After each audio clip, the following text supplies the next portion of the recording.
สวัสดีเพื่อนๆที่น่ารักทุกท่านอยู่กับคนชอบรถไฟวันนี้ก็จะพามาดูขบวนพิเศษที่945กรุงเทพมหานครไปทางท่ากระแสกำลังเร่งเครื่องมาใกล้ถึงแล้ว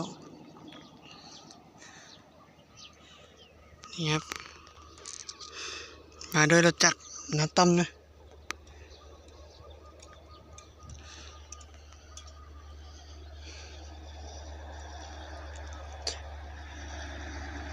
ไม่ใช่นะครับขบวน975ครับ258 257เอา257เมื่อกี้ขบวน945ไปแล้วนี่257